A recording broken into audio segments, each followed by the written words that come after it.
ఈరోజు పౌర్ణమి దినము. ప్రతి పౌర్ణానికి ఓ ప్రాముఖ్యత ఉంటుంది. సంవత్సరంలో 12 పౌర్ణాలు వస్తాయి. 12 పౌర్ణములు కొంత ప్రత్యేకత కలిగి ఉన్నాయి. అందువల్ల మనం ఈ పౌర్ణమి రోజున జ్ఞానం చెప్పుకునే దానికి అవకాశం కల్పించుకున్నాము. ప్రస్తుతం ముందు చెప్పేది ఏమంటే, నాకు గత కొన్ని దినాలుగా ఆరోగ్యం బాగాలేదు. అయినా కానీ మేము అట్లే తిరుగుతున్నాము. ఈరోజు కూడా చాలా బాగాలేదు. మీరంతా ఎంతో దూరం నుంచి వచ్చి జ్ఞానం తెలుసుకోవాలని ఆసక్తితో మీరు వచ్చారు కాబట్టి మేము తిరిగి ఇప్పుడు మేము ముందరకు చెప్పాల్సి పని వచ్చింది. గొంతు కూడా పూర్తి బాగలేదు. విక్స్ మాత్రం నోట్లో పెట్టుకోవచ్చు. మీకు చెప్పాల్సి పని వచ్చింది, మాట సరిగా రాలేదని.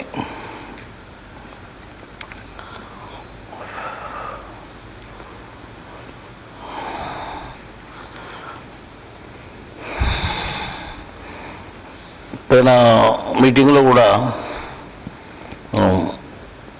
త్రైతాన్ని గురించి కొంత తెలియజేసుకుందాం. ఇప్పుడు కూడా త్రైతము అనేటువంటి పదాన్ని మొదట చెప్పుకొని మనం ఉపన్యాసం మొదలు పెట్టుకుంటాము. ప్రపంచం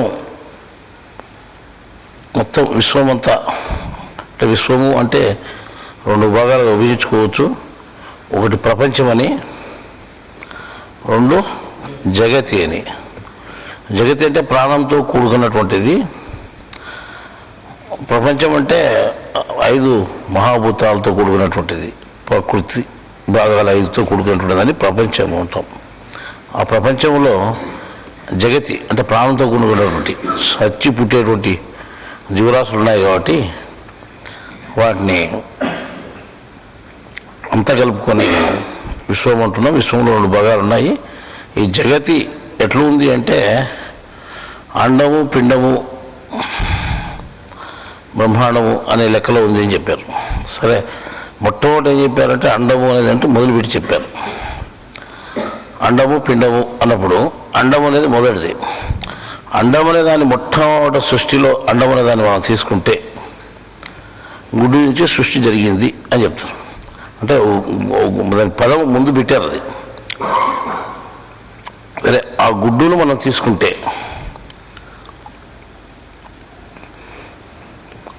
మీరు గుడ్డు అందరూ చూసింటారు బహుశా.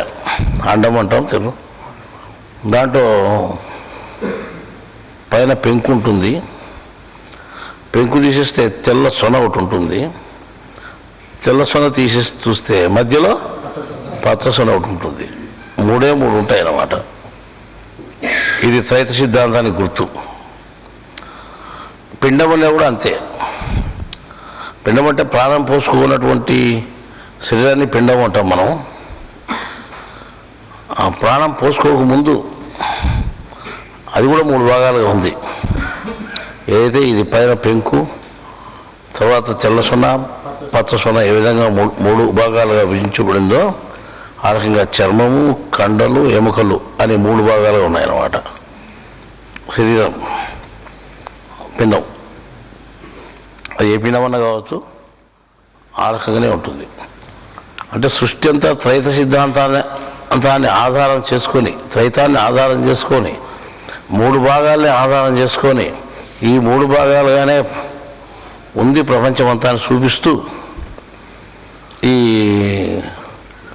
ఆ 3ని తెలుసుకునేటువంటి విధానం ఏమిటో మీరు తెలుసుకోమని తెలియజేసేదానికి ప్రతి చోట త్రైత సిద్ధాంతం మనకు ఇమిడ్చబడి ఉంది.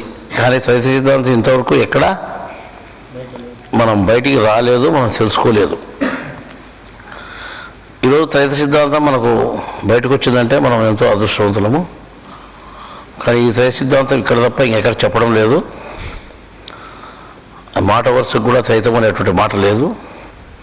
అద్వైతము, ద్వైతము, విశిష్టాద్వైతం ఉన్నాయి.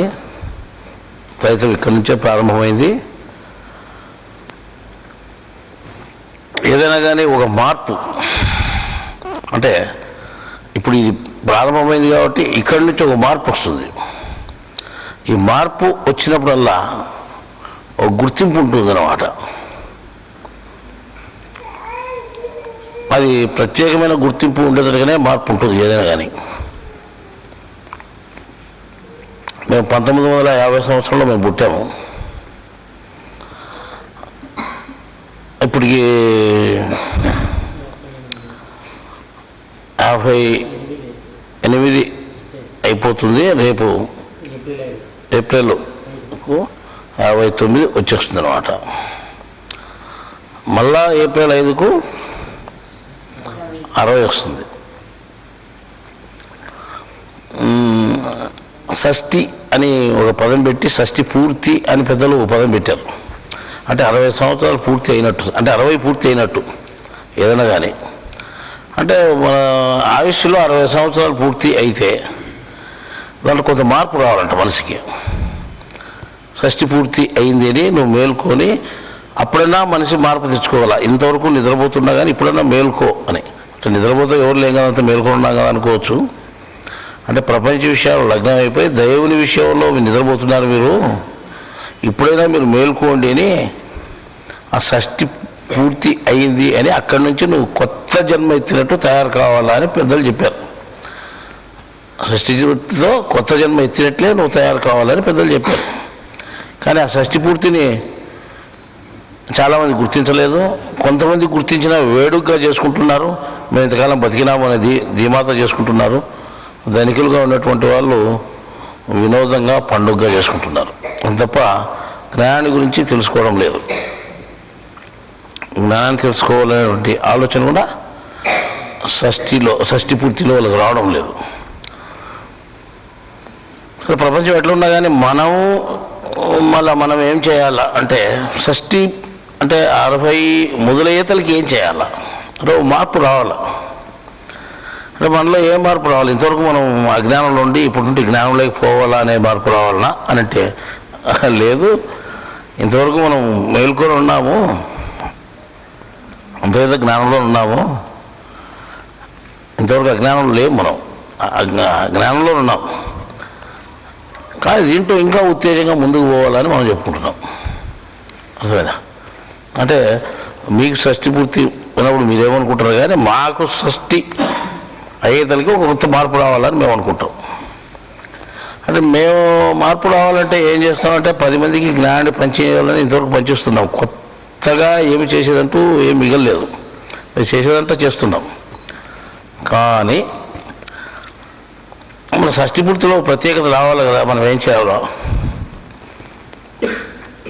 అంటే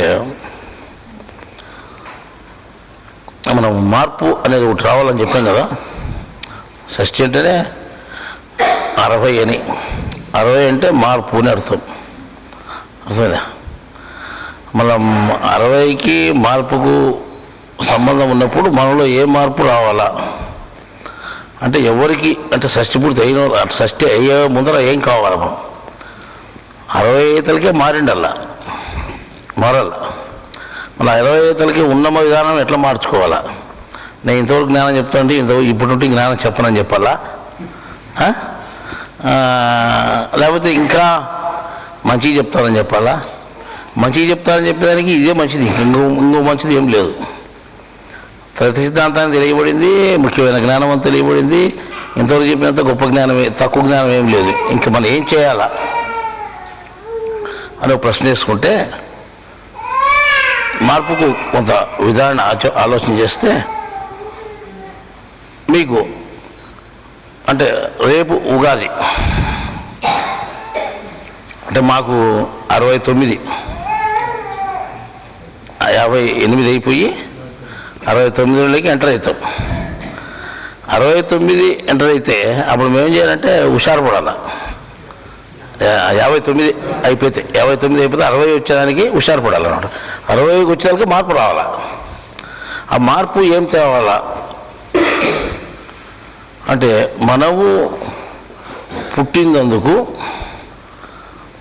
చేసే విధానం అంతా చేసాం. ఇంకా గుర్తింపు రావాలా అంటే ఏమిట్లో జ్ఞానంలో గుర్తింపు రావాలంటే మిమ్మల్ని ఇంకా ప్రత్యేకంగా ముందు తీసుకొని పోవాలంటే ఓ ఒక ప్రత్యేకమైన పని చేయాల్సి పని ఉంటుందన్నమాట.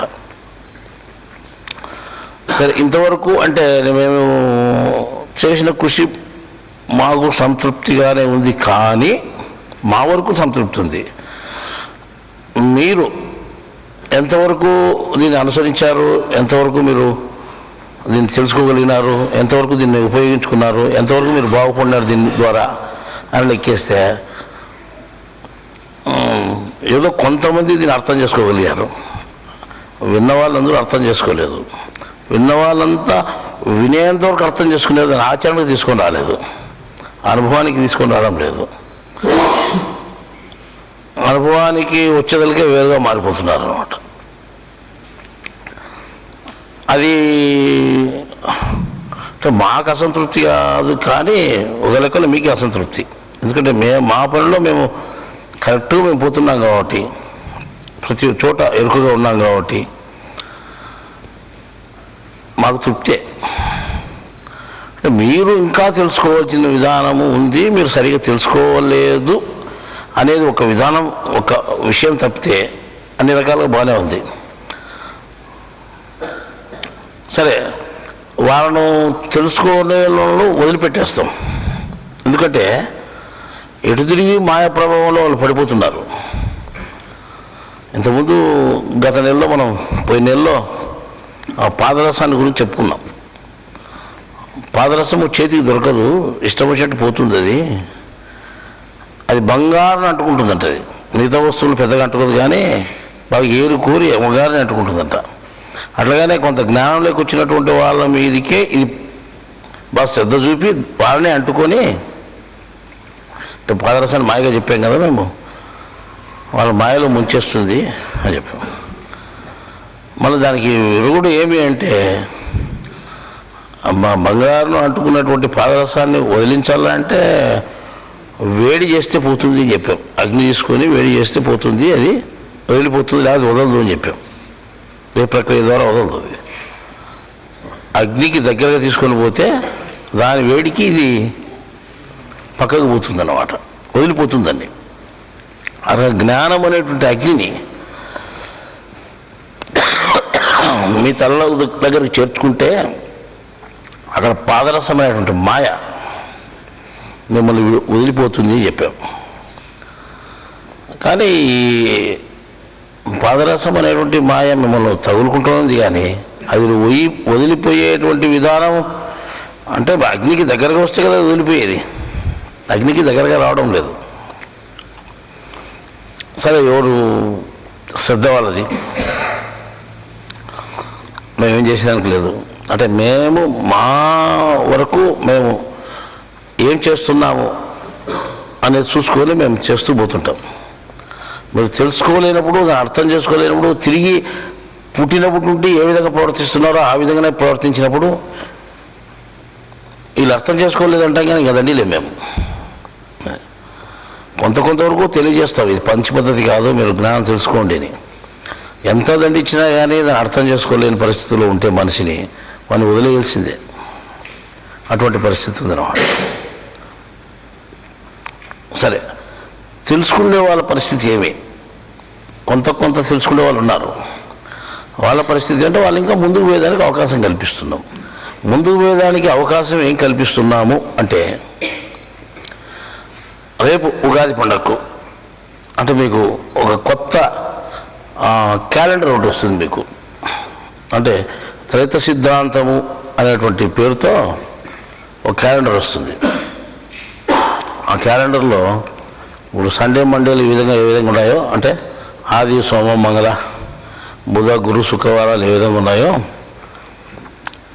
ఆ విధంగా ఆదివారం అని ఉండదు, సోమవారం అని ఉండదు, మంగళవారం అని ఉండదు.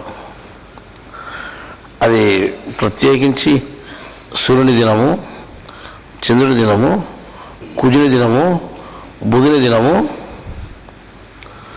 శుక్రుని దినము, గురు దినము, శుక్రుని దినము, శని దినము అని ఈ రకంగా వాళ్ళ పేరుతోనే ఉంటాయి. ఈ 3 పేర్లు మారి ఉన్నాయి దాంట్లో. ఆ 3 పేర్లు కూడా సక్రమంగా వచ్చేస్తాయి అన్నమాట. ఈ ప్రత్యేకమైన క్యాలెండర్ మీకు వస్తుంది. అంటే ఒక దినాలు లెక్క వస్తుంది. ఇప్పుడు ఈ క్యాలెండర్లన్నీ జనవరిలో ప్రారంభమవుతాయి, పంచాంగాలన్నీ ఉగాది నుంచి ప్రారంభమవుతాయి. అది ప్రపంచం పుట్టుక యుగం యొక్క ఆది నుంచే వచ్చింది కాబట్టి యుగం యొక్క ఆది నుంచే మనం లెక్కాచారం వేసుకొని అది యుగాది నుంచి మన తిరిగి యుగాది వరకు ఒక లెక్కాచారం వచ్చేటట్టుగా మీకు ఒక క్యాలెండర్ను మేము తయారు చేసి ఇవ్వడం జరుగుతుంది. ఆ క్యాలెండర్ను చూస్తే ఇది ప్రత్యేకమైన క్యాలెండర్, ఇది ఈ త్రైత సిద్ధాంతంతో కూడుకున్న క్యాలెండర్ మీకు తెలిసిపోతుంది అన్నమాట. ఇంతవరకు ఎక్కడ లేని క్యాలెండర్ కదా అది.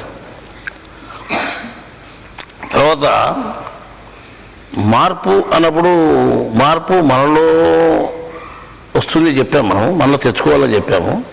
అది కాక ఇంకో విధానం ఏమిటంటే ప్రపంచం పుట్టినప్పటి నుండి మొన్న ఉన్న కొంతకాలం వరకు ఒక విధానం ఉండేది, కొంతే మారింది. మార్పు పెద్దగా లేదు ప్రపంచంలో, బయట ప్రపంచంలో. అది 1950 వరకు ప్రపంచం పుట్టినటువంటి ఆది నుండి 1950 వరకు కొంతే మారిందన్నమాట. పెద్దగా మార్పు రాలేదు సమాజంలో, నాగరికతలో మార్పు రాలేదు, మనుషుల సుఖాల్లో మార్పు రాలేదు, లేనిపోని కష్టాలే పడుతుండేవాడు. మొట్టమొదటి అనాగరికంగా అగ్గి తీసుకొని కట్టెలు అంటించుకొని మండ చేసుకొని ఏ విధంగా పాకం చేసుకుని ఆయన మొదలుపెట్టాడో మొన్నటి వరకు 1950 వరకు అదే ఉన్నది.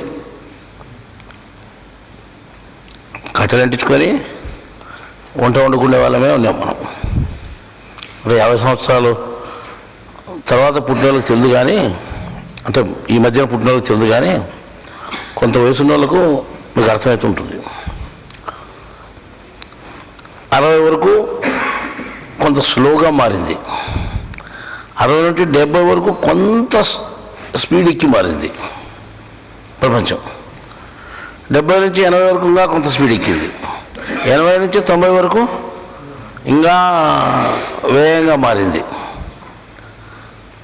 90 నుంచి 2000 వరకు కంప్లీట్గా మార్పు, ఎక్కడ చూసినా మార్పు వచ్చేసింది. ప్రతి ఒక్క మన దగ్గర సెల్ ఫోన్లు ఉన్నాయి ఇప్పుడు. ఇంతకుముందు ఫోన్ అంటే ఎట్లాడదో తెలియదు, 50లో కరెంట్ ఎట్లాడదో తెలియదు.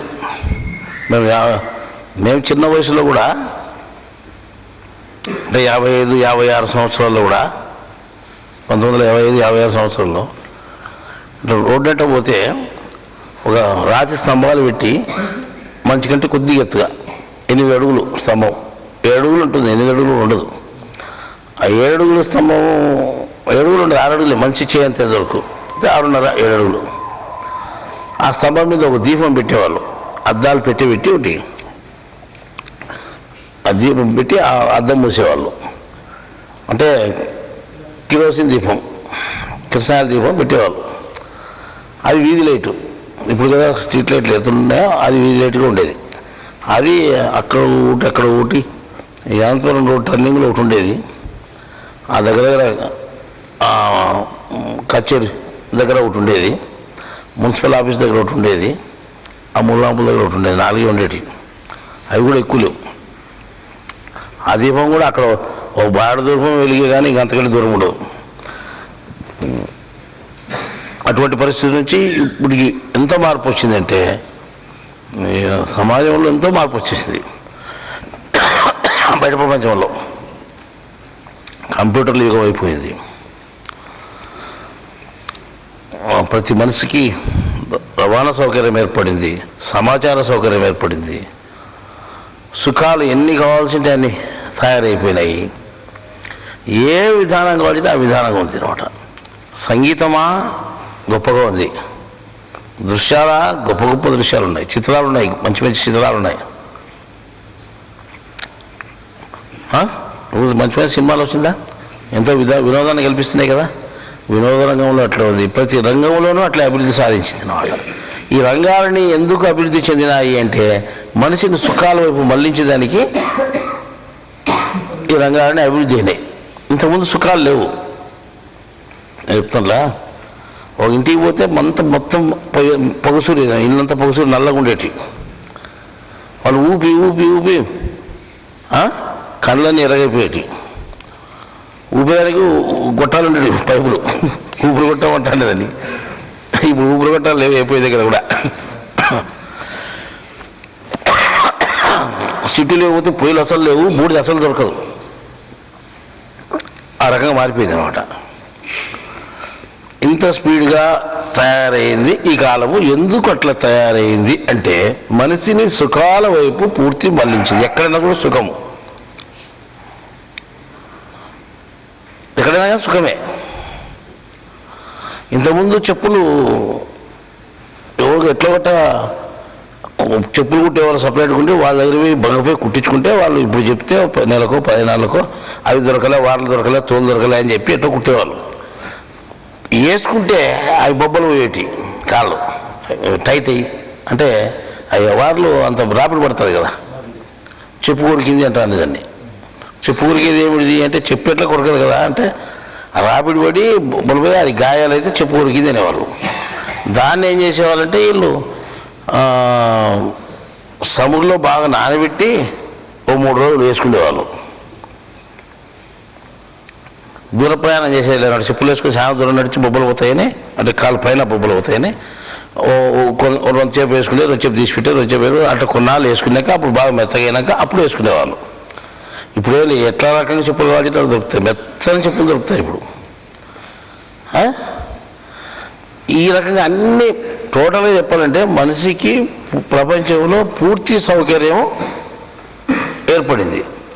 ఈ సౌకర్యాలన్నీ ఎందుకు ఇన్ని రకాలుగా ఏర్పడినాయి? మన ప్రపంచం పుట్టినప్పటి నుంచి 1950 వరకు ఆడికి నడుచుకుంటూ వచ్చి అభివృద్ధి చెందుకోకుండా ఇప్పుడు ఎందుకు ఇంత అభివృద్ధి చెందింది అని ప్రశ్న చేసుకుంటే మనిషి సుఖాలు అయిపోతాడు కానీ సుఖాన్ని విడిచిపెట్టి రాడనమాట. సుఖాలు జారుడుబండ లాంటివి, అటే జారిపోతాడు కానీ ఆ సుఖాలు వదిలిపెట్టి పక్కకు రావాలనుకోడు. ఆ సుఖాల కోసమే దేవుణ్ణి సృష్టించుకున్నాడు. దేవుడు అంటే సుఖాల కోసము అని, సుఖాలు మనకిస్తాడని. ఇప్పుడు ప్రపంచంలో మనుషులు ద్వారా కనిపెట్టి నీకు అన్ని సుఖాలు దేవుడు కల్పించినా కానీ ఇవన్నీ సుఖాలని దేవుడు కనిపెట్టి ఇచ్చినట్టే నువ్వు. ఇన్ని సుఖాలు ఉన్నా కానీ ఇంకా సుఖాలు కావాలని ఇంకో దేవులానికి పోయి కోరికలు కొడతారు మనం. అంటే సుఖాలే కావాలని. భక్తి అనేది మనసుల్లో ఉన్నా కానీ భక్తి అనేటువంటిది ఒకటి ప్రపంచంలో ఉన్నప్పటికీ ఆ భక్తిని కూడా సుఖాల కోసమే వినియోగించుకుంటున్నారు.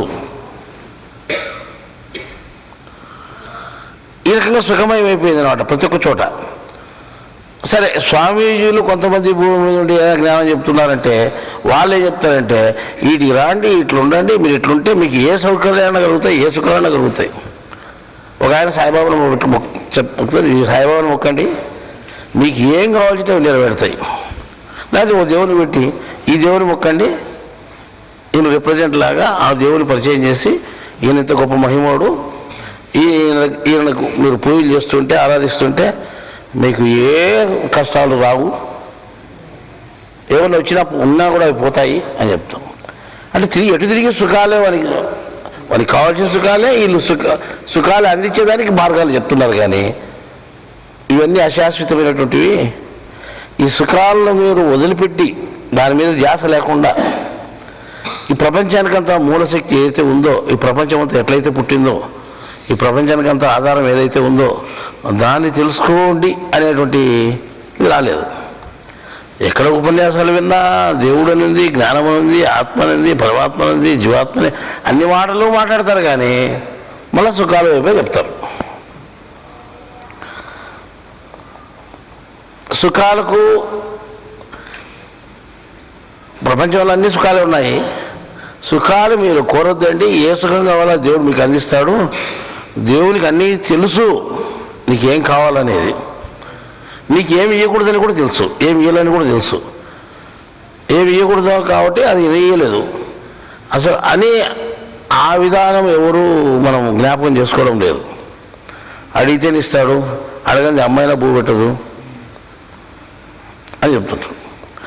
ఇంకోరేం చెప్తానంటే మీరు ఏం లేకుండా మీరు ఇటుకు వచ్చి భక్తిగా ఉన్నాడు సార్ మీకు అన్నీ సమకూరుతాయి. నేను కూడా భక్తిగా ఉన్నాను కాబట్టి నాకు చూడు ఎన్ని సౌకర్యాలు వచ్చినాయో వాళ్ళ సౌకర్యం బయట చెప్తున్నాడు. ఒక ఆయన చెప్తున్నాడు, ఒక స్వామీజీ ఉపన్యాసంలో చెప్తున్నాడు, మేము టీవీ ఆన్ చేసుకొని చూస్తే ఛానల్లో తెలుస్తుంది కదా, నాకు నడిచిపోయేవాడిని, నాకు ఏ వాహనం లేదు, ఎక్కడైనా ఊళ్ళోకి పోవాలంటే బాడీ కారు తీసుకొని పోయేవాడిని, కిరాయి కారు తీసుకొని పోయేవాడిని. నేను పలానా దేవుడు నమ్ముకున్నాను, నాకు ఏం సౌకర్యం కావాల్సి అది కలిగేశాడు, నాకు 5 లక్షల సంతలో కారుని తీసుకొచ్చి నా ముందర పెట్టినాడు అంటున్నాడు ఆయన. అంటే నేను భక్తిగా స్వామీజీగా ఉండి ఇంత నేను కాబట్టి నాకు 5 లక్షల కారు వచ్చింది అంటే మీకు కూడా వస్తుంది ఇట్లాంటివి భక్తిగా అనేది. అదే ఉపమానం, అదే చెప్పాల్సింది. ఎవరి కర్మను బట్టి వాళ్ళకి వస్తుంది అది. నాకు సుఖాలు కావాలంటే ఒకవేళ సుఖాలు నేను సుఖం అనుభవిస్తుంటే అది కర్మను బట్టి వస్తుంది. సుఖం అనుభవించలేదు, కష్టం అనుభవిస్తే అది కూడా కర్మను బట్టే ఉంటుంది నాకు. కానీ ఈ కర్మలు అంటే కష్ట సుఖాలకు దేవునికి సంబంధం లేదు, పక్కన పెట్టి ఆ విధానం వేరు, ఈ విధానం వేరు, ఆధ్యాత్మికం వేరు. ఇవన్నీ ప్రపంచ విషయాలు వేరు, ఆధ్యాత్మికం వేరు. మీరు ఆచింత చేయండి, దాని గురించి తెలుసుకోండి అని ఎవరు చెప్పడం లేదు. ఎటు తిరిగి సుఖాలు అయిపోయాయి చెప్తున్నారు. ఈ మధ్య కాలంలో సుఖాలన్నీ ఎక్కువైపోయినాయని చెప్తున్నాను. సుఖాలనేవి ఎట్లా అనుభవించాలని ఉదాహరణ తర్వాత అనుభవిస్తూ మనిషికి ఏమాత్రము తీరిక లేకుండా అనుభవిస్తున్నాడు. ఇంకా దేవుని మీద అసలు ధ్యాస లేదు. ఈ సుఖాలు ఎందుకు వచ్చినాయి మనిషికి అంటే దేవుని మీద ధ్యాస లేకుండా పోవాలని మాయ మీకు కలుపు చేసింది. అర్థమైందా? దేవుని మీద మీకు ధ్యాస ఉండకుండా సుఖాల మీదనే కలగాలని మీకు సుఖాల మీదనే ఎక్కువ దగ్గర చేర్చింది, సుఖాల దగ్గరికి. కాబట్టి సుఖాలే కావాలని మనిషి కోరుకుంటున్నాడు. ఇన్ని సంవత్సరాల నుంచి లేకుండా ఇప్పుడే ఎందుకు అట్లా చేసింది? ఈ మధ్యకాలంలోనే ప్రపంచం పుట్టినప్పటి నుంచి అంతా స్లోగా ఉండి ఇప్పుడు అంత స్పీడ్గా అన్ని సుఖాలు ఎందుకు వచ్చినాయి మనకు? ఎవరి జోబులో సెల్ ఫోను, ఎవరి జోబులో చూసి, ఎవరింటో చూసిన టీవీ, ఎవరింటో చూసిన ప్రతి ఒక్కటి ఇది లేదనుకోకుండా. అంటే ఈ మధ్యకాలంలోనే త్రైత సిద్ధాంతం తెలియబడుతుంది కాబట్టి ఆ త్రైత సిద్ధాంతం వైపు ఎవరికి పోకుండా ఉండేదానికోసమే ఈ మధ్యకాలంలో మీకు ఇవన్నీ ఆ రకంగా మీకు పొందపరచబడింది. ప్రపంచంలో త్రైత సిద్ధాంతంలో ఏముంది? కేవలం ఆత్మల గురించే ఉంది, మూలాత్మల గురించే. ఆధ్యాత్మికం సంపూర్ణంగా అందులో ఉంది. ఆధ్యాత్మికము మినహా ఏ ప్రపంచ విషయాలు ఇందులో ఉండవు. ఇది తప్ప మిగతా ప్రపంచ విషయాలు అన్నింటిలో ఉన్నాయి. ఎక్కడ ఏ ఉపన్యాసంలో అయినా ప్రపంచ విషయాలు ఉంటాయి. ప్రపంచ సుఖాలు మీకు అందించడానికోసం ఉపన్యాసాలు ఉంటాయి. ఇట్లా చేసుకుంటే మీకు ఇట్లా అవుతుంది, ఈ సుఖం వస్తుందని. కానీ ఇక్కడ ఎప్పుడు కూడా మీ కర్మ కొద్ది మీరు అనుభవిస్తున్నారు. ఎవరికి ఈ జ్ఞానానికి కర్మకి ఏం సంబంధం లేదు. మీరు జ్ఞానాన్ని తెలుసుకున్నారనుకోండి, వచ్చే కర్మలు రావు అని చెప్పినాం. ఉండే కర్మ పోతుంది అని చెప్పలేను. వాళ్ళు ఉండే కర్మ పోవాలనుకుంటే దేవుని ఇష్టం, మీ ఇష్టం, మాకేం సంబంధం లేదని చెప్పినాం. డైరెక్ట్ దేవుని దగ్గర ప్రార్థన చేసుకుంటే ఏం చేస్తాడో మాకు సంబంధం లేదని చెప్పినాం. ఇప్పుడు ఈ ప్రపంచ విషయాలు మీరు లగ్నమైపోయి అసలైన దేవుని విషయం మీకు తెలియకుండా పోవాలా అనే ఉద్దేశంతోనే ప్రకృతి మీకు అన్ని సుఖాలు కలుగజేసింది. ప్రకృతి వెనకాల దేవుడు ఉండి మీకు కలుగు చేయించాడు. స్వయంగా ప్రకృతి ఏమీ చేయలేదు. ప్రకృతి శక్తినిచ్చేవాడు కూడా ఒకడున్నాడు. దేవుడు మీకు ఆ రకంగా అన్ని సౌకర్యాలు కలుగజేశాడు ప్రకృతి ద్వారా. కనిపించేది ప్రకృతి, మనకు దేవుడు కనిపించడు. ఆ కనిపించని వాని గురించి మనం తెలుసుకోవడానికి ప్రయత్నం చేస్తున్నాం. కనిపించిన వాని గురించి, ప్రకృతి వెనుకలు ఉండేవాని గురించి తెలుసుకోవడానికి మన ప్రయత్నం చేయకుండా ఈ సుఖాలన్నీ మనకు అడ్డపడుతున్నాయి. ఇప్పుడు ప్రత్యేకించి ఈ జ్ఞానము, ఇక్కడ చెప్పే జ్ఞానము దేశంలో ఎక్కడా లేదని మీకు అందరికీ తెలుసు. ఇది ప్రత్యేకమైన జ్ఞానం అని తెలుసు. ఈ ప్రత్యేకమైన జ్ఞానం ఎవరికి అర్థం కాకుండా దీని ధ్యాస రాకుండా చేయాలంటే ఏం చేయాలా? అన్ని సుఖాలు సౌఖ్యాలు కల్పించి అన్ని సుఖాలు సౌఖ్యాలు కల్పించేటువంటి గురువులను కూడా కల్పించి పెడితే ఆ గురువుల్లో ఒక గురువు బయటకు వచ్చినా కానీ అంతగా పేరు ప్రఖ్యాతలు చెందదు అన్నమాట. ఈ జ్ఞానం కూడా అంత పేరు ప్రఖ్యాతలు చెందదు. ఆ రకంగా ఉండేదానికోసము ఈ 1950 నుంచి దగ్గర గత 50 సంవత్సరాల నుంచి ఎక్కువ అభివృద్ధి జరుగుతూ వచ్చింది ప్రపంచంలో. ఈ అభివృద్ధి ద్వారా మనిషి అధోగతి పాలవుతున్నాడు. అంటే అధోగతి పాలంటే దేవునికి దూరం అవుతున్నాడు, దేవునికి దగ్గర కావడం లేదు. ఇంతకుముందు లేని స్వామీజీలంతా ఈ మధ్యకాలంలో చాలామంది అయిపోయినారు. ఎక్కడ చూసినా స్వామీజీలు ఉన్నారు. మళ్ళీ ఇంతమంది స్వామీజీలు ఇంతకుముందు లేరు కదా, ఇంతమంది ఎట్లా తయారైనంటే ఇంతమంది తయారు కావాలా. ఎందుకంటే ఇంతమంది తయారైతేనే మీరు దేవుని విషయమే చెప్పేవాళ్ళే స్వామీజీలని పేరు ఉంటుంది. కానీ వాళ్ళు దేవుని విషయమే చెప్తున్నారు అంటారు, కానీ దేవుని విషయం నుంచి పక్కకు పంపిస్తుంటారు. అంటే ఈ మాట వింటే ఎవరికైనా కానీ కోపం వస్తుంది, కానీ వాళ్ళకు స్వామీజీలకు ఉపనిషత్తుల గురించో, రామాయణం గురించో, ఇంకో దాని గురించో, ఇంకో దేవుని గురించో ఈ విధంగా చెప్పి వాళ్ళు అందులో ఇరికిస్తున్నారు. అంత దాంట్లోకి ఎందుకు పోవాలంటే సుఖాల కోసం అంటున్నారు. లేదు మా మెడిటేషన్ అంటారు, అంటే ఇంగ్లీషులో మాట అది ధ్యాన కేంద్రం అంటారు. ఓ ఉదాహరణ చెప్తాను, మా టీవీలో చూసినది. ఎంతో బాగా చెప్తారు, ఎంతో మంచి మాటలుగా, ఎంతో తీయని మాటలుగా చెప్తుంటారు అన్నమాట. ఒక ఆయన చెప్తున్నాడు, మీరు ఒకరికొకరు ఎదురు కూర్చోండి అని చెప్తున్నాడు. అంటే ఎవరో మీరు కొత్త వాళ్ళు ఎవరైనా కానీ ఒకరికొకరు ఎదురు కూర్చోండి అని చెప్తారు. అంటే అంత ఒకరికొకరు ఎదురు కూర్చున్నారు. వాళ్ళ వస్తువు మీరు, మీ వస్తువు వాళ్ళు తీసుకొని చేతిలో పట్టుకోండి అని చెప్తారు. ముఖపరిచయం లేని వ్యక్తి కూడా వాళ్ళు ఏదో ఒకటి, వాళ్ళు పెన్నో పెన్సిలో ఏదో ఒకటి వాళ్ళ దగ్గర వస్తువులు చేతిలో వీళ్ళు చేతిలో పట్టుకుంటారు. ప్రతి వస్తువులోనూ చైతన్యం ఉంది. ప్రతి వస్తువు మీతో మాట్లాడగలుగుతుంది అని చెప్తున్నాడు. అసలు మనం కూడా అసలు వాళ్ళతో పాటు మనం కూడా సిద్ధంగా ఉంటున్నాం. అంటే మన ముందర ఎవరు లేదా, వాళ్ళ ముందర ఎవరికొరు కూర్చున్నారు. ఒక ఆయమ్మ సన్న పిల్లోడు ఎవరు లేకపోతే జతకు పిల్లోని కూర్చోట్టుకుని కూర్చుంది.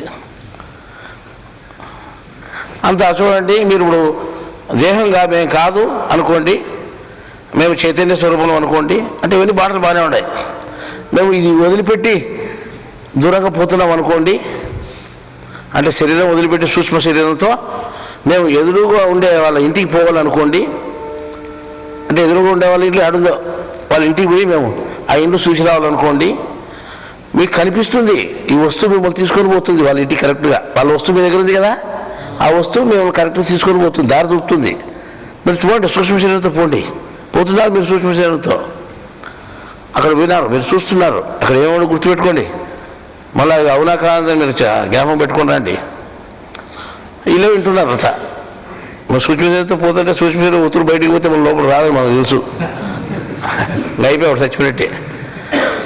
అని వాళ్ళు అది చెప్తున్న మాటలన్నీ చెప్తుంటే మనం వింటున్నాము. తర్వాత మళ్ళీ మీరు లోపలికి వచ్చి శరీరంలో చేరుకోండి. ఇప్పుడు మీరు కళ్ళు తెరవండి. మీ అనుభవాలు గొప్ప అనుభవాలు ఉంటాయి. మీరు ఎప్పుడు చూడలేదు, ఎప్పుడు వినదు, ఎక్కడ ఎవరు నమ్మదగినటువంటిది విషయం మీరు అనుభవించుంటారు. ఇప్పుడు అంటే మీరు ఆ ఎదుటి ఉన్న వ్యక్తులకి ఇంటి దగ్గర పోయి వాళ్ళ ఇల్లు చూపించుంటారు. మీరు ఈ ధ్యానంలో ఎంత గొప్పతనం ఉందో ఎక్కడ లేదు చూడండి అని చెప్తే, ఆ వస్తువు మీతో ఏం మాట్లాడింది, మీ అనుభవాలు 2-3 నిమిషాలు చెప్పండి అంటే ఎవరో చెప్తున్నారు, నా ఎదురుగా ఉండే వాళ్ళ ఇంటికి వాళ్ళ వస్తువు చేతిలో పట్టుకున్నాను నేను పెన్ను. వాళ్ళ ఇంటికి పోయినానండి, వాళ్ళ గేటు ఎర్ర రంగు కుట్టారు, పెద్ద గేట్ అండి. అది అవునా కాదని వాళ్ళు అడిగినాను, కరెక్టే అని చెప్పినారు. నాకు అంత ధ్యానంలో వాళ్ళ ఇంటికి పోయే శక్తి నాకు వచ్చింది, నేను సంతోషపడినాను అని ఒక ఆమె చెప్తుంది. ఒకరు చెప్తున్నారు. ప్రత్యేకించి చెప్పాలంటే ఒక పిల్లోని ముందర ఉండే ఒక ఆయన వచ్చి చెప్తున్నది. ఆ పిల్లల దగ్గర ఏంటి లేవట, వాళ్ళ దగ్గర ఏ వస్తువు లేదట. వానికి అంగి దారం ఉంటే ఆ దారం తెచ్చుకుందట, ఎలవైటట, ఏదో ఒకట్లేని పట్టుకుందట. ఆ దారం కూడా ఇవతో మాట్లాడుతుందట. ఏమని మాట్లాడింది, నన్ను ఎందుకు దింపినావు నువ్వు అని అడిగిందట. ఎందుకు తెంపినావు నువ్వు అని అడిగింది. మన విచిత్రంగా ఉంది, దారం ఎట్లా మాట్లాడింది. ఇది చాలా విచిత్రం అండి, నేను నమ్మశక్యంగా ఉంది. దారం నాతో మాట్లాడింది, ఇంత గొప్పతనం ఉంది ధ్యానంలో, నాకు తెలియదు. దారం మాట్లాడింది, నన్ను ఎందుకు చంపినావు నువ్వు అని అడిగింది. నేను అడిగినాను, నువ్వు ఇంతకుముందు ఎక్కడి నుంచి వచ్చినా అంటే నాకు కాయలోంటి వచ్చినా అని చెప్పింది. నువ్వు ఎక్కడ ఉండాలని నీకు ఇష్టం ఉంది అని దారాన్ని అడిగిందంటే, అంటే యోగుల శరీరం మీద కానీ పిల్లల శరీరం మీద కానీ ఉండాలనుకుంటాను అయిందంట. ఇది దారం ఎక్కడ ఉండేది ఇష్టం లేదంట, పెద్దల శరీరం మీద ఉండేది ఇష్టం లేదంట, యోగుల శరీరం మీద కానీ చిన్నపిల్లల శరీరం మీద కానీ ఉండాలనుకుంటుందంట. ఆ కుట్టించిండేది చిన్న పిల్లోనికి ఇంకేడికి పోతుంది, యోగుల శరీరం మీదకి, పెద్దల శరీరం మీదకి ఆడికి పోతుంది. ఉండేది దాంట్లో, దాని మీదే ఉండేది. అంటే దానికి అంత ఇష్టం ఉంది దారం పొక్కు. చాలా గొప్ప యోగం ఉండి, చాలా గొప్ప ధ్యానం ఉండేది అంటున్నారు. అందరూ ఆశ్చర్యం అవుతుంది అనమాట. ఒకరు చెప్తున్నారు అనమాట, అందరూ అనుభవాలు చెప్తున్నారు, ఎవరు చదువుకోలేదు. అడిగితే నాకు అనుభవం వచ్చింది, నేను కూడా పోయి వచ్చానండి. అసలు వాళ్ళ డోర్ చాలా విశాలంగా ఉందండి, అడిగినాను వాళ్ళ డోర్, మాకు డోర్ విశాలం అని చెప్పినారు అంటున్నారు. అంటే సోఫా సెట్ ఉందండి, బాగుంది, మంచి కలర్లో ఉంది, అది చూసినాను. అడిగితే కరెక్టే అండి, సోఫా సెట్ మాది మంచిగా అని చెప్తున్నారు, ఎంత కరెక్టే అండి అంటున్నారు. చూడండి ఎంత గొప్ప ధ్యానం అయింది అని వీళ్ళు చెప్తున్నారు. ఇదంతా అయిన తర్వాత మనకేమనిపించింది అంటే, వీళ్ళు చెప్పిన ధ్యానం ఏదో వీళ్ళు చేశారు, పోయినారనుకో, అక్కడ పోయి చూసినారనుకో, చూసి మళ్ళీ తిరిగారు వచ్చినారనుకో, అంత సత్యమే అనుకుందాం. ఇంత అయింది కరెక్టే, వాస్తవమే, మీ లెక్కలో గొప్ప ధ్యానంగా కనిపించింది. కానీ గొప్ప ధ్యానంగా సూచించేది ఏమిటి, ప్రపంచ విషయాలా లేదా ఇంకొకటేనో. దేవుని విషయం అందులో ఏమన్నా ఉందా, అందులో ఒక ముక్క లేదు. మళ్ళీ దాని గురించి అంత ఆర్భాటము, అంత ఇదిగా ఎంత గొప్పది అనుకుంటా. అది ఏం గొప్పది, అది ధ్యానం, అది ధ్యానం గొప్పదా? దేవుని విషయం ఒక ముక్కని తెలిసిందా, దాని దేవుని జ్ఞానం ఏదైనా ఉందా? నువ్వు పోయినా వచ్చినా ఒక జాదు అనుకుందాంలే, అదే విద్య అనుకుందాం. జాదుగారు ఆనందం కూడా ఏనుగుని ఉన్నట్టుండి కనిపించుకోకూడదు చేశాడు. దాని ధ్యానమో యోగం అని పేరు పెడితే అది పెద్ద యోగం అవుతుంది అనుకో. కానీ దాని పేరు జాదు అన్నారు, అంటే మంత్రము అని. కాబట్టి దాన్ని మంత్రంగా లెక్కేసుకున్నాము. దీన్ని ఏమనుకుంటున్నాం మనము, దీన్ని గొప్పగా అనుకుంటాం. ఈ రకంగా ఏం చేసింటే ప్రపంచ విషయాలే తిరిగి అంటగడుతున్నారు, కానీ దేవుని విషయము జ్ఞాన విషయము అంటగట్టడం లేదు మనుషులకు. ఈ రకంగా జరుగుతోంది. ఇటువంటి విషయాలు మన దగ్గర ఎక్కడా ఉండవు. ఏమి చెప్పినా దేవుని సంబంధించిన జ్ఞానము తలకెక్కడమే ఉంటుంది, కానీ ఏది యోచన చేసుకున్నా ఎప్పుడు చెప్పినా అది దేవునికి సంబంధించిన జ్ఞానం ఉంటుంది, కానీ అందులో ప్రకృతికి సంబంధించినటువంటి విషయాలు ఏవి ఉండవు. అర్థమైందా? ఇప్పుడు ఇంత మార్పు జరిగిన ప్రపంచంలో, అంటే ఇంత మార్పు ఎందుకు వచ్చింది అనే దానికి కూడా ఒక కారణం చెప్పారు. దేవుని విషయము మీ తలకి ఎక్కువకుండా ఉండాలంటే దానికంటే ఇవన్నీ దేవుని విషయాలని మీకు అన్ని కనపరావాలా. అవన్నీ దేవుని విషయాలే అందరూ కనిపించిన వాళ్ళు దాటికే పోతారన్నమాట. అదేదో గొప్ప ధ్యానము, గొప్ప యోగము అని.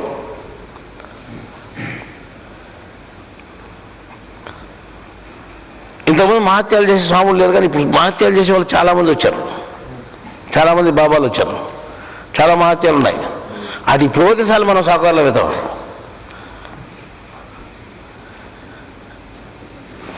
హైదరాబాద్లో జ్ఞానం తెలుసుకోవాలి మనోళ్ళు ఎవరో మన జ్ఞానం తెలిసిన వాళ్ళు వేరే వాళ్ళు చెప్పారు. ఇంకోటి చెప్పారంట, ఆ పోచమ్మ గుడి వేస్తే తప్పనిసరిగా నీ కొడుకు ఉద్యోగం వస్తుంది చూడు అని చెప్పారంట. పోచమ్మ గుడికి ముగ్గురు వస్తే చాలా మహత్యమైన కదా, తప్పనిసరిగా ఉద్యోగం వస్తుంది అంటే. ఓ రోజు జ్ఞానం తెలుసుకుంది అమ్మ, ఓ రోజు పోచమ్మ గుడికి పోయింది. పోచమ్మ గుడికి పోతే ఉద్యోగం వచ్చింది. ఇక జ్ఞానంతో పని మనకు ఇంక చాలు, పోచమ్మ ఉద్యోగం వచ్చింది. అంతకంటే మళ్ళీ పోచమ్మ గుడికి వెంటబడింది అమ్మ. పోచమ్మ గుడి పోయేదానికి ఆ రకంగా ప్రపంచ విషయాలు రుచించినంత జ్ఞానం రుచించదు అన్నమాట. ఎవరైనా కానీ పొరపాటుగా జ్ఞానం లేక అడుగు పెట్టి వచ్చి కొన్ని రోజులు తెలుసుకునే కానీ అదంతా సప్పిడిది, దాంట్లో రుచి లేదు, అనేక రుచులు ఉండేది మిగతా ఉంది, దాంట్లోకి పదార్థం పంపించేస్తుంది. అర్థమైందా? దీంతో నష్టమే, ఏమాత్రం లాభం లేదు అని చూపిస్తుంది. మేము చెప్తున్నాం దీంట్లో నష్టమే, ప్రపంచ లాభాలు ఒకటి కూడా ఉండవు. ప్రపంచ లాభాలు కోరుకునే వాళ్ళకు ప్రపంచ లాభాలు చూపించి బయట విషయాల్లో దాన్ని పంపించేస్తుంది అనమాట. ఈ రకంగా మాయలేకపోయేదానికి ఎన్నో అవకాశాలు ఇప్పుడిప్పుడు చాలా తయారైనాయి ఈ కాలం మధ్యకాలంలో. అట్లాగనే దేవుని విషయం కూడా గొప్ప జ్ఞానం కూడా బయటకు వస్తూ ఉంది.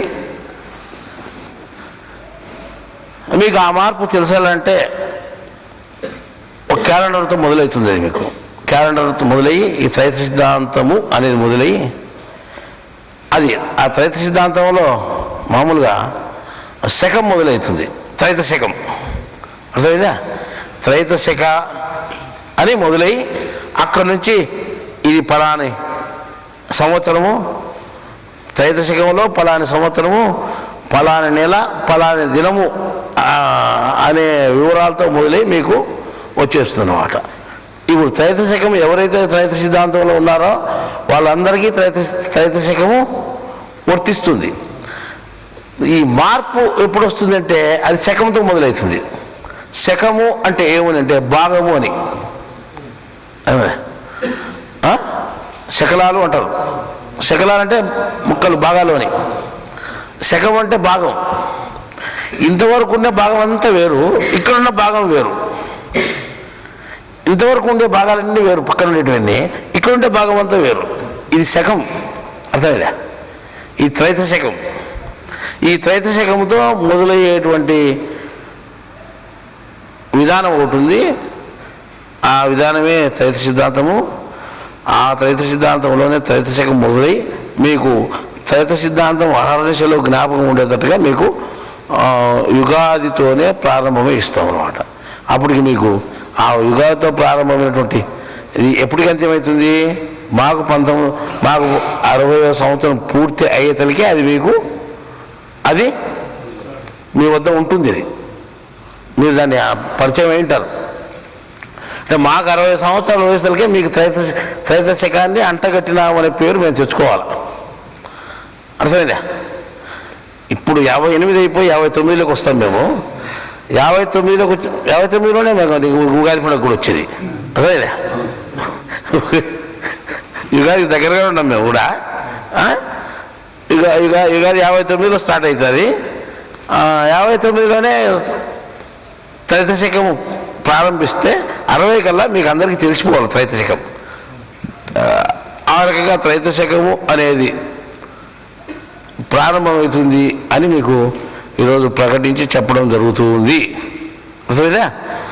ఈ త్రైత శకం వల్ల ఏమి మనం అంటే ఏమి గుర్తుపెట్టుకోవాలా, ఏమి మనకు మేలు వస్తుంది అంటే ప్రపంచంలో ఇంతవరకు ఉండేటువంటిదంతా ఒక ఎత్తు, సృష్టి ఆది నుంచి ఉండేదంతా ఒక ఎత్తు, ఇప్పుడు నుండి స్టార్ట్ అయ్యేదంతా ఒక ఎత్తు. ఏది? జ్ఞాన విధానంలో, ప్రపంచ విధానంలో కాదు. ప్రపంచ విధానంలో చాలా ఇంతకుముందు మారిపోయినాయి. అసలేదా? విక్రమార్కుడు పరిపాలన చేశాడు. విక్రమార్కుడు లాస్ట్లో శాలివాహనుడు వచ్చాడు. అంటే అంత గొప్ప రాజును దించేసి ఆయన ఎక్కినాడు అనమాట. శాలివాహన శకం మొదలైంది. అది ఇంకోటి హోన శకం మొదలైంది. ఇట్లా మనకు 3-4 శకాలు ఉన్నాయి. కానీ ఆ శకాల్లో ఏం మార్పు ఉందంటే ఎవరికి తెలియదు. ఏం ప్రత్యేకత ఉందంటే ఎవరికి తెలియదు. శాలివాహన శకంలో ఏం ప్రత్యేకత ఉంది? ఏం తెలియదు. అది భాగంగా లెక్కేసుకుంటే ఎందుకు వేసుకున్నా అక్కడి నుంచి భాగంగా అంటే ఆ రోజు గొప్ప రాజును అతను ఒక బీద ఇంట్లో ఉండేటువంటి ఒక సామాన్య మనిషి ఒక చక్రవర్తినే ఎదిరించి, అంటే ఒక రాజునే ఎదిరించి గెలవగలిగి ఆ రాజ్యాన్ని వశం చేసుకోగలిగినాడు అనే గుర్తింపు వాళ్ళు పెట్టుకున్నారు. కానీ అది ప్రపంచ విషయం అవుతుంది, కానీ పరమాత్మ విషయం కాదు. ఇప్పుడు నేను ప్రపంచ విషయాలకు సంబంధం లేకుండా పరమాత్మ విషయము మాత్రమే మీకు గుర్తుండేటట్టుగా నేనే ఈ త్రైత శకాన్ని మీకు గుర్తు చేసి అందిస్తాము అని చెప్తున్నాం. అర్థమైందా? త్రైత శకం అంటే ఏమని అర్థం? ఆత్మల గుర్తే. ఆత్మల మినహా ఏముంటుంది? ప్రకృతి ఉంటుంది. ప్రకృతికి సంబంధం లేదు. ఇది ప్రకృతికి సంబంధం లేకుండా కేవలం 3 ఆత్మలకు సంబంధించింది త్రైత శకము. ఆ త్రైత శకము మీకు గుర్తుండేటట్టుగా మీకు రేపు యుగ ఆది నుంచి రాబోయే యుగాది నుంచి మీకు అందివ్వాలనుకున్నాము. అది మీకు గుర్తుగా, జ్ఞానానికి గుర్తుగా నిలిచిపోతుంది. అది విషయం అన్నమాట. ఇది ఈ త్రైత శకం అనేది ప్రతి చోట అంటే త్రైత సిద్ధాంతం కూడుకుని ఉంటుంది కాబట్టి ఈ త్రైత సిద్ధాంతం కూడా ప్రతి చోట ఉంది కాబట్టి ప్రపంచం అండజ పిండజ అంటేనే అండజ పిండజ కన్నా మొదలైంది ఏది? త్రైతం. చూసుకో, గుడ్డును తీసుకొని పోయి చూసుకో, అందులో 3 ఉన్నాయి. తెల్లని పెంకు ఉంది తీసేయి, రెండోది గుజ్జు ఉంది తీసేయి, మూడోది ఒకటి ఉంటుంది, ప్రత్యేకంగా ఉంటుంది. ఇది కలర్ కూడా అదే త్రైతం. జీవాత్మ, ఆత్మ, పరమాత్మ గుడ్డులోనే కనిపిస్తున్నాయి మనకు. అసలేదా? నేను చెప్పిన కాయ తీసుకుంటే ఏమవుతుంది అంటే కాయలో కూడా తొక్క, గుజ్జు, ఇత్తనము 3 ఉన్నాయి చెప్పాం. ఈ రకంగా ప్రతి దాంట్లోనూ త్రైత సిద్ధాంతంతో ఏర్పడి ఉంది మొత్తం సృష్టి అంతా. ఈ త్రైత సిద్ధాంతం అనుబంధించి ఉంది అన్నమాట. కానీ ఎవరికి మనకు గుర్తింపు రాలేదు త్రైత సిద్ధాంతం. ఈ త్రైత సిద్ధాంతం ఇప్పుడు మనకు గుర్తింపు వచ్చింది. ఈ ప్రకృతికి సంబంధం కానటువంటిది అని అంటే 3 ఆత్మలకు సంబంధించినటువంటిది అని గుర్తింపు ఉండదుగా మనకు త్రైత శకం ఇక్కడ నుంచి ప్రారంభమవుతుంది. మనమంతా త్రైత శకం మొదటి వాళ్ళం అవుతాము, తర్వాత వచ్చే వాళ్ళంతా వెనుకోళ్ళు అవుతారు. అంటే మన గొప్పతనం ఏమంటే మొట్టమొదటిలో మనం ఉన్నాం కాబట్టి మన అదృష్టవంతులం మనం. అర్థమైందా? అది మా అదృష్టం ఏమంటే మాకు షష్ఠితో మొదలవుతుంది మాకు. ఏది? త్రైత శకం. కాబట్టి మా అదృష్టం అని అనుకుంటాం. మీ అదృష్టం ఏదైనా ఉంది కానీ మా అదృష్టంలో ఏమి త్రైత శకం 60తో మొదలవుతుంది మాకు. అర్థమైందా? ఈ రకంగా మనం ఒక ప్రపంచం ఇంతవరకు ఉన్నటువంటి ఇది ఒక ఎత్తుగా, ఇప్పటి నుంచి ఉండేది ఒక ఎత్తుగా అంటే ఒక భాగంగా మనం గుర్తించుకుంటే ఇప్పుడు ఇక్కడ నుంచి త్రైత శకం మొదలవుతుంది. ఆ త్రైత శకంలో మనం ఉన్నప్పుడు ఏ విధంగా నడుచుకోవాలా అని మనం ఆలోచిస్తే త్రైతాన్ని గుర్తుపెట్టుకోవాలని నడుచుకోవాలా. త్రైత శకం అంటే త్రైతం గుర్తొస్తుంది. త్రైతం అంటే ఏమి అయినప్పుడు 3 ఆత్మలకు గుర్తొస్తాయి. ఏదో పేరుకు ఆత్మ చెప్పుకొని ఆ ఆత్మను చాలామంది పేరుకు ఆత్మ అంటున్నారు, కానీ ఆత్మ గురించి ఎవరు పట్టించుకోలేరు. ఒకరు చెప్తున్నారు ఆత్మకథ రాసినాం మేము అని. ఆత్మకథ రాసుకున్నారంట. ఎవరు ఆత్మకథ? ఎన్టీ రామారావు ఆత్మకథ ఒక ఆయన రాసిందట అని చెప్తా నాకు. రామారావు ఆత్మకథ, రామారావు ఆత్మ ఆడితే ఆయన చూడలే, ఆయన ఆత్మకథ ఎట్లా రాసిందే అనుకున్నావు. ఆత్మకథ ఏంటంటే మాకు కూడా తెలియదు. ఆత్మకథ ఏమంటే పుట్టి ఉంటుంటే పెరిగి ఉంటుంటే ఏమేమి తిప్పలు ఉండేది, ఎటుండేది, చచ్చిపోయేందుకు రాసిన ఆత్మకథ అంటది. ఆత్మకథ ఎట్లయితుంది? అది జీవాత్మకథ అవుతుంది. ఆత్మకథ అని అది కనిపించేది దాని కథ రాసేది. దానికి ఒక కథ ఉంటేనో రాసేది. ఈ రకంగా ఏం చేస్తాయంటే పేరుకు ఆత్మ అంటుకుంటారు కానీ ఆత్మ విధానం మనిషికి ఎక్కడ తెలియడం లేదన్నమాట. అందువల్ల మనం ఈ ఆత్మ విధానం ఏదైతే ఉందో అది త్రైతములోనే ఉంది. ఈ త్రైతము అని పేరు ఎప్పుడైతే మనం పెట్టుకోగలిగినామో అప్పుడు ఆత్మలే గుర్తొస్తాయి. ఆత్మను గుర్తొచ్చాడు. నేను ఏ ఆత్మను, నువ్వు ఏ ఆత్మను, ఇంకోటి నువ్వు ఏ ఆత్మ, అసలు మనకు అతీతమైన ఆత్మ ఏది, మనలో ఉండే ఆత్మ ఏది, మనకు బయట ఉండే ఆత్మ ఏది, అన్నీ మనం గుర్తుపెట్టుకొని నడుచుకోగలుగుతాము. మనం కొంత మార్పు వస్తుంది అనే ఉద్దేశంతో, ఆ మార్పు ఆ విధంగా అయినా మీలో రావాలనేటువంటి ఉద్దేశంతో మేము ఈ త్రైత శకాన్ని రేపు యుగాది నుంచి మొదలు పెడితే అది మాకు 60వ సంవత్సరంలో మీకు అందరికీ తెలిసిపోయేటట్టు ఉండాలనే ఉద్దేశంతో మేము పెట్టాలనుకున్నాం. అది ఈరోజు అంటే ఇప్పుడు జనరల్గా అంటే పెద్ద జ్ఞానం ఏం కాదు కానీ ఇది మీకు జనరల్గా చెప్పినటువంటి జ్ఞానము ఇది అన్నమాట. ఇందులో అంటే చాలామంది ఇప్పుడు మీరు జ్ఞానం తెలుసుకున్న వాళ్ళు ఉన్నారు త్రైతాన్ని గురించి. ఒక ఆయన ఒక ఇంట్లో ఒక అబ్బాయి పుట్టాడు. అబ్బాయి పుడితే ఓ త్రైతాచార్యుని పేరు పెట్టుకున్నారు. వాళ్ళ ఆచార్యులు త్రైతాచార్యుని పేరు పెట్టుకున్నారు. చాలా మంచి పేరు అనుకుంటాం మేము. అంటే ఎంత మంచి పేరు వచ్చింది వాళ్ళకు. ఇంకొక ఇంట్లో ఒక అమ్మాయి పుట్టింది, త్రైతా అని పేరు పెట్టుకున్నారు. అంటే ఇటు మార్పు వచ్చినట్టే కదా.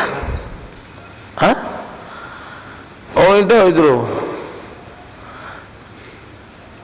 పిల్లలు పుట్టారు, ఆడపిల్లలు. మాకు ఈ ప్రపంచం పేర్లు వద్దు, జ్ఞానానికి సంబంధించిన పేర్లు చెప్పండి, మాకేం తెలియదు అని నా దగ్గరికి వచ్చి అడిగారు వాళ్ళు. అడిగితే జ్ఞానానికి సంబంధించిన పేర్లు అంటే మీరు ప్రపంచం సంబంధించిన పేర్లు అయితే మీకు ఇష్టంగా ఉంటాయి, జ్ఞానానికి సంబంధించిన పేర్లు అయితే అంత ఇష్టంగా ఉండవు కదా, రకరకాల అంటే అది పలికేదానికి కూడా కష్టంగా ఉంటుంది, చెప్పుకోవడానికి కూడా కష్టంగా ఉంటుంది, దాని మీద ఎందుకు ఏదో ప్రపంచం పేరు పెట్టుకోకుండా అని చెప్పాము. లేదు మాకు జ్ఞానానికి సంబంధించిన పేర్లే కావాలి అని అడిగారు. అంటే మేము చెప్పంటే అసలు జ్ఞానానికి సంబంధించిన పేర్లు అంటున్నారు కదా, చెప్తాలే అని చెప్పి తక్కువ చెప్పాము.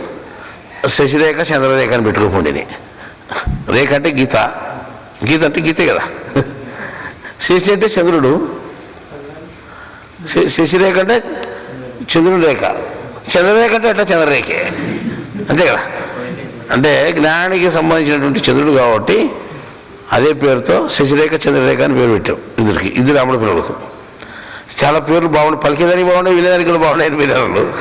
పేర్లు కూడా బాగున్నాయి కదా శశిరేఖ చంద్రరేఖ అంటే. ఆ రకంగా అంటే జ్ఞానానికి సంబంధించిన పేర్లు పెట్టుకునేదానికే మనం అలవాటు పడాలి. ఇప్పుడు నుండి నువ్వు లక్ష్మీనారాయణ అనుకో, లక్ష్మీనారాయణ లక్ష్మీ పలికేదా నారాయణ పలికేదా అనుకో, సూర్యనారాయణ అనుకో సూర్యుడు పలికేదా నారాయణ పలికేవారు. ఈ రకంగా ఇవన్నీ చూసుకొని ఎట్లున్నాయి మీ పేర్లన్నీ. జ్ఞానం ఉంది అజ్ఞానం ఉంది పేర్లు చూసుకోండి మీరు. ఈ రకంగా మనం ఇప్పుడు నుండి మార్పు అంటే కొంత మార్పు తెచ్చుకోవాలి. మార్పు తెచ్చుకోవాలంటే మీ ఇళ్ళల్లో చిన్నపిల్లలు పుట్టే కానీ వాళ్ళకి రేపు పొద్దున జ్ఞానం అందేటట్టుగా ఆ జ్ఞానానికి సంబంధించిన పేర్లే ఉండాలి. ఏమిటి అంటే వాళ్ళకి ఇది జ్ఞానం సంబంధించింది వాళ్ళకి అర్థం కావాలి. అంటే వాళ్ళకు జ్ఞాపకం వచ్చిన తర్వాత, వాళ్ళు తెలివి వచ్చిన తర్వాత వాళ్ళకి ఆ రకంగా అర్థమైతే పెట్టుకోండి, బాగుంటుంది, అది మంచిది అన్నమాట. ఇప్పుడు ఇన్ని రోజులుగా ఉండి ఇప్పుడు అంటే మీరు ఇది ఈ త్రైతము అనేటువంటిది ఇప్పుడు త్రైత సిద్ధాంతాన్ని ఇన్ని రోజులు మనం చెప్పుకుంటున్నాం, ఇన్ని రోజులు మనం రాంది. ఇప్పుడు మీరు 60 సంవత్సరం ఉంటున్నారు, 60 సంవత్సరం మళ్ళా వచ్చే సంవత్సరం కదా 60, ఇప్పుడు 59, మీకు 59 అయినప్పుడే ప్రారంభిస్తున్నారు కదా అని మీరు అడగచ్చు. 58 అయిపోయి 59 మాకు ఎంటర్ అయినప్పుడు ఈ త్రైతశకం అనేది స్టార్ట్ చేస్తున్నామని చెప్తున్నాం. అంటే 60 కాలేదు కదా అంటారు. అంటే 60 అయితేకే మీకు ఇది జ్ఞాపకం ఉండాలన్నాడు కంప్లీట్గా. తర్వాత ఈ రేపు సంవత్సరమే మనం ఎందుకు ఉగాదితో ప్రారంభిస్తున్నామంటే యుగాది మొదలయ్యేది సోమవారంతో మొదలవుతూ ఉంది. అంటే చంద్రుని దినంతో. చంద్రుడు జ్ఞానానికి అధిపతి, జ్ఞానానికి చిహ్నం అని చెప్పాం మనం. కాబట్టి సోమవారంతో మొదలవుతుంది కాబట్టి మనం ఏం చేయాలా అంటే ఆ జ్ఞానానికి సంబంధించినటువంటి దాన్ని మనం స్టార్ట్ చేస్తే సరిపోతుంది. ఈ ఇదంతా మీ తలకాయలకి ఎక్కాలంటే 1 సంవత్సరం కాలం పడుతుంది అనుకో. మాకు 60 సంవత్సరాలు మీకు కొంత స్ట్రెంగ్త్ ఏర్పడుతుంది తలకాయలో. ఆ స్ట్రెంగ్త్ అంటే బలం, అంటే జ్ఞాన బలం ఏర్పడినటువంటి తలకాయలు మేము చూడాలనుకుంటున్నాము. మాకు షష్ఠి పూర్తి అయ్యేతలకి, షష్ఠి వచ్చేతలకి అర్థమైందా. ఆ రకంగా మేము రేపు ఉగాది నుంచి త్రైతశకాన్ని ప్రారంభం చేయాలనుకున్నాము. అంటే త్రైతశకం మంది కాదు, ఇక నీ పేరు ప్రఖ్యాతులు లేదని నువ్వు పెట్టుకుంటున్నావేమో అనుకోవచ్చు. అంటే కీర్తి ప్రదర్శన కోసం ప్రాకులాడు లేదు. త్రైతం అంటే ఎవరు? వాళ్ళది. ఎవరిని గుర్తింపు పెడుతున్నాం మనం? ప్రబోధన స్వామి కాదు, పరమాత్మ గుర్తుగా. అర్థమైందా? త్రైతం అంటే పరమాత్మ ఆత్మ జీవాత్మలకు సంబంధించిన గుర్తుది కాబట్టి వాళ్ళను మనం మధ్యకి తెచ్చుకొని వాళ్ళ శకంగా ప్రారంభిస్తాం మనం. ఆత్మల శకం, మూడాత్మల శకం తయారవుతుంది. అర్థమైందా? ఈ మూడాత్మ శకం ఇక్కడ నుండి తయారైతే రేపొద్దున ప్రపంచం అంతా వ్యాపించుకునేటువంటి పరిస్థితి వస్తుంది. అంటే మనం చూడలేము, అంటే ఈ పరిస్థితుల్లో చూడలేము. ఈ శరీరాలతో ఏ శరీరాలతో చూడొచ్చు. ఇంత మన తర్వాత ఇంకో శరీరంలో ఉండొచ్చు, మనం అప్పుడు చూడొచ్చు. అర్థమైందా? ఈ త్రైత సిద్ధాంతం అనేది ప్రపంచవ్యాప్తం అయిపోతుంది.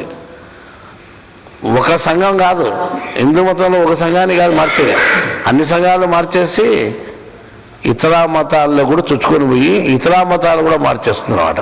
నువ్వు పేరుకి ఏ మతం చెప్పుకునేవాడు, నేను త్రైతంలో ఉన్నానని చెప్పాల్సిందేవాడు. ఆ రకమైన పరిస్థితి వచ్చి ప్రపంచవ్యాప్తం అయిపోతుంది. ఇది ఇది ఒక నిప్పు రవ్వ అంటుకుంది, ఇది అగ్గేం చేస్తుంది, అన్ని కాలుస్తూ పోతుంది. ఎండిపోయినటువన్నీ అన్నీ ఎండిపోయిన దేశంలో అన్నీ కాలిపోతే పోతాయి, ప్రపంచం అంతా అంటుకుంటుంది. ఆ రకంగా త్రైత సిద్ధాంతానికి భవిష్యత్తు చాలా ఉంది, ఆయుష్ చాలా పెద్దగా ఉంది. అసలేదా ఈరోజు అది ఊపిరి పోసుకుంటుంది త్రైత శకంతో. అసలేదా ఈ త్రైత శకంతో ప్రారంభమైంది. ఆ శకం అనేది ప్రత్యేకమైన గుర్తింపు వస్తుంది. ఇంతకుముందు శకాలు ఉన్నాయి, ప్రత్యేకమైన గుర్తింపు ఏం లేదు. వాటికి మీరు చూసుకోండి, శకాలు పంచాంగంలో చూసుకోండి, శకాలు ఉన్నాయి. ఏమైనా గుర్తింపు ఉందా? ఏం లేదు. కానీ త్రైత శకానికి మాత్రం గుర్తింపు ఉంటుంది, అందరూ గుర్తించుకుంటుంది. అది త్రైత శకము అనేది మామూలుగా మనుషులది కాదు, ప్రకృతికి సంబంధించింది కాదు. అది ఇది పరమాత్మకు సంబంధించింది, ఆత్మకు సంబంధించింది, ఇది జీవాత్మకు సంబంధించింది. ఈ మూడాత్మలు వినగా ప్రకృతికి ఏమాత్రం దీంట్లో మిక్స్ లేదు.